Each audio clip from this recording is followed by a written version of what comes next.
తెలంగాణ రాజ్యాధికార విద్యార్థి సేన. చాలా బాగుంది అన్న చూడడానికి. ఇది తెలంగాణ ఉద్యమం రానికి రీజన్ విద్యార్థులు.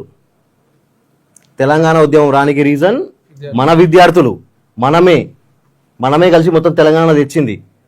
ఓకే, ఇంకొకసారి తెలంగాణలో బీసీ రాజ్యం రావాలంటే మళ్ళీ యువత మేలుకోవాలి.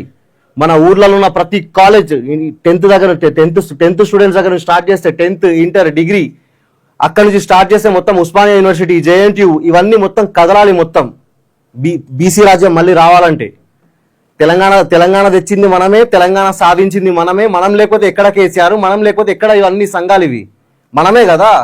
ఈ రాష్ట్ర భవిష్యత్తుకు పునాదులు మనమే. రేపటి బీసీ రాజ్యం వస్తుందంటే దానికి కారణం మనమే అవుతాం. మనం ఒక అడుగు ముందేస్తేనే మన ఎన్నుకున్న వాళ్ళు 2 అడుగులు ముందేస్తారు. ఫస్ట్ అడుగు మనదే ఉంటుంది.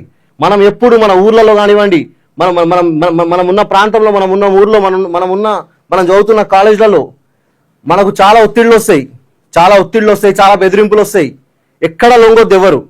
బీసీ రాజ్యం కోసం 7 దాకా అయితే 6 దాకా, అవసరమైతే 7 దాకా అంటే 6 దాకా, ఎక్కడ వరకు అంటే అక్కడ దాకా.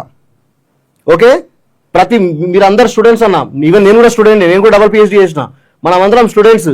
ఏం న్యాయం జరిగింది? తెలంగాణ వస్తే ఎవరు న్యాయం జరుగుతుంది అనుకున్నాము? ఓయూలో ఉన్న మొత్తం తెలంగాణ రాష్ట్రం మొత్తంలో ఉన్న నిరుద్యోగులకు ఉద్యోగాలు వస్తాయి అనుకున్నాము. తెలంగాణ రానికి మెయిన్ ఎజెండా అదే. నీళ్లు, నిధులు, నియామకాలు. నీళ్లు, నిధులు ఇవి 2 పక్కన పెడితే ఫస్ట్ కావాల్సింది ఏంది? నిరుద్యోగులకు ఉద్యోగాలు కావాలి. అవి రాలే. ఎవరికి ఉద్యోగాలు వచ్చినాయి? కేసీఆర్కి వచ్చినాయి, కేటీఆర్కి వచ్చినాయి, హరీష్ రావుకి వచ్చినాయి, సంతోష్ రావుకి వచ్చినాయి, వినోద్ రావుకి వచ్చినాయి, కల్వకుంట్ల కవితకు వచ్చినాయి. వీళ్ళందరికీ వచ్చినాయి కదా ఉద్యోగాలు మొత్తం. మరి మీ ఇళ్ళలో, మా ఇళ్ళలో మీరు ప్రజలారా మీరు చెప్పండి, మీ ఇళ్ళలో ఎంతమందికి ఉద్యోగాలు వచ్చినాయి తెలంగాణ కోసం పోరాడితే? ఒక శ్రీకాంతాచారి చనిపోతే దాన్ని మొత్తం బిజినెస్ చేసి వీళ్ళందరూ కలిసి, శ్రీకాంతాచారి అనే వ్యక్తి చనిపోతే దాన్ని మొత్తం ఒక పొలిటికల్ ఎజెండా లాగా మార్చుకొని శ్రీకాంతాచారి చనిపోతే శ్రీకాంతాచారి చావుని అడ్డం పెట్టుకొని తెలంగాణ తెచ్చిరు వీళ్ళు. మన కోసం మన యువకుడు, ఓకే, మనతో పాటు చదువుకున్న విద్యార్థి, ఉస్మానియా యూనివర్సిటీ విద్యార్థి పెట్రోల్ పోసుకొని దాన్ని చనిపోయాడు. దేనికోసం? ప్రత్యేక తెలంగాణ రాష్ట్రం కోసం, ఉద్యోగాల కోసం.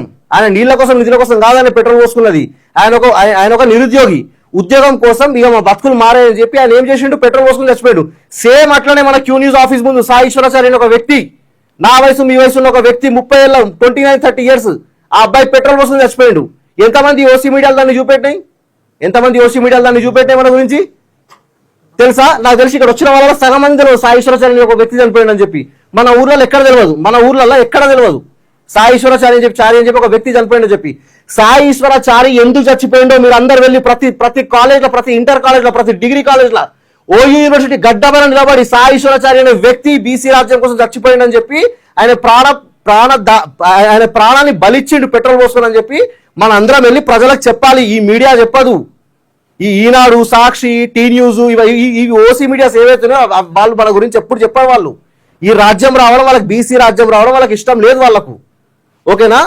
బీసీ పార్టీ ఒక ఎత్తు అయితే తెలంగాణ రాజ్యాధికార విద్యాసేన ఒకవైపు ఉంటుంది. ఇప్పటి నుంచి విద్యార్థి సేన. ఇప్పటి వరకు బీసీ పార్టీ ఒక ఎత్తు అయితే ఈ జెండా ఇంకో ఎత్తు. ఈ జెండానే మన మోటివేషన్.